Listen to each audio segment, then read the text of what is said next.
some people say if you don't know what your brand is, you suck at it. And not knowing your brand or what you're about can be a very delicate situation, because if you didn't define your brand, somebody else, which means somebody in admissions at college, is defining your brand for you. And if it's not what you wanted it to be, it's not going to get you in some of the good schools.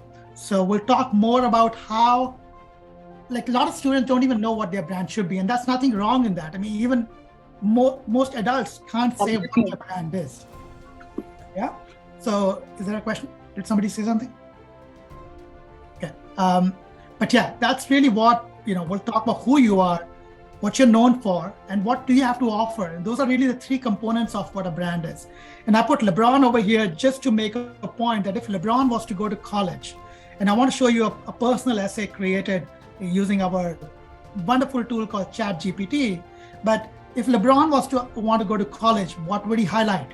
LeBron's known as a celebrity, a great player, advocate for minorities, grew up very poor, good businessman. So if you look at what this is, if LeBron applied to college, right? Now it's a fairly pompous essay. I wouldn't recommend anybody to use something like this.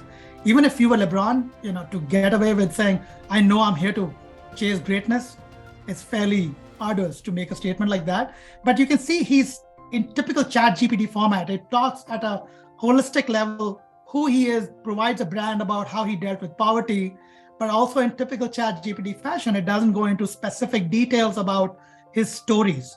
And when you don't provide stories, your brand doesn't get formed. So if I were to just take this, what LeBron has talked about applying to college, I like what I'm reading, but as an admissions officer, I'll get wowed by it, but I'll have a very hard time taking this for the next 3 months or carrying LeBron with me to the admissions committee members to say, I want to get LeBron in college, because I didn't get the stories. I didn't hear something passionately, emotionally. I heard about poverty and stuff, but I didn't hear the stories. And I remember only stories as anybody in admissions or anybody outside.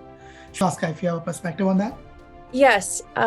One way I've heard this described is knowing your spike. So I think the scariest trap that a student can fall into is trying to be perfectly well-rounded. And you just imagine a sphere, someone who kind of blends in with a lot of other extremely well-rounded people. And it's a mistake to try to do everything equally well, because the person who stands out is the person who knows what they are passionate about. And that's important because you can direct all of your energy towards that thing you're passionate about because you're motivated to do it. If you're fighting to be well-rounded or to do stuff that you don't like, there's kind of a contradiction in your brand of you're forcing yourself to do something you kind of hate. And then you're always going to be sort of holding yourself back instead of achieving what you could be achieving. So knowing your spike might mean it's not just knowing what to say yes to, but what to say no to. And I think that's kind of where the brand comes out. It's what you are more than average dedicated to. A lot of students are going to be really intelligent. So that's not going to be really a brand because there are a ton of students like that. But it's how you use that intelligence that's going to make up the brand. Yeah.